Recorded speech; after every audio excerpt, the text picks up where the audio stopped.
भेट भएको दिन सम्झिन्छु, न्यानो घाम जस्तै तिमी मुस्काएको।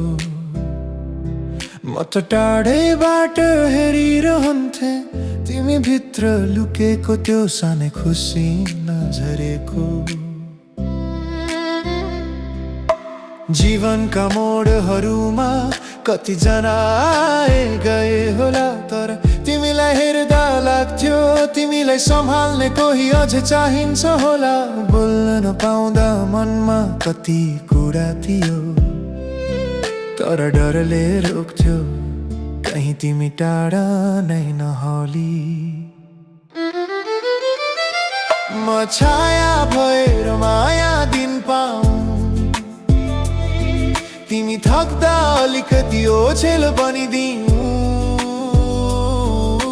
घामले जलायो भने तिमीलाई सुरक्षित राख्ने आकाश भएर आइदिऊ। तिमी नचिनेर पनि म तिमीलाई भित्रै भित्र चिन्छु।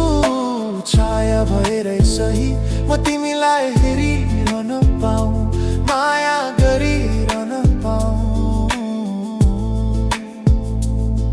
तिमी हाँस्दा हावासँगै फैलिन्थ्यो मेरो सानो संसार।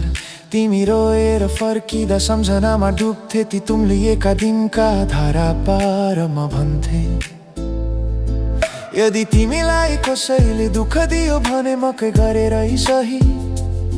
तिम्रो पीडामा बसेर भने म एकछिन त हल्का बनाइदिन्छु।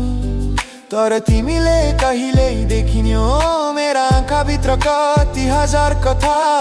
कसरी भन्थे म तिमी नै मेरो जीवनको सबैभन्दा मिठो यात्रा।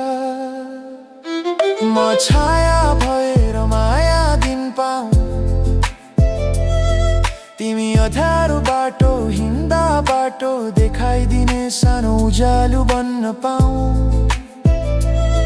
तिमी रोएर थक्दा ओठ मुस्कान बनाउने त्यो न्यानो स्पर्श बन्न पाऊँ। मलाई नाम नदिए पनि, मलाई स्थान नदिए पनि, छाया भएरै सही तिमीलाई प्रेम गर्न पाऊँ।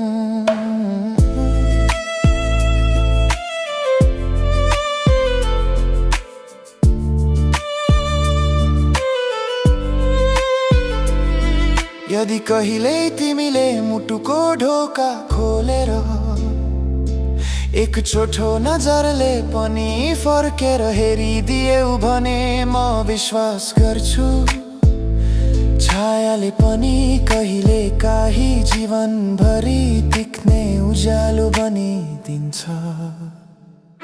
म छाया भएर माया दिन पाऊँ,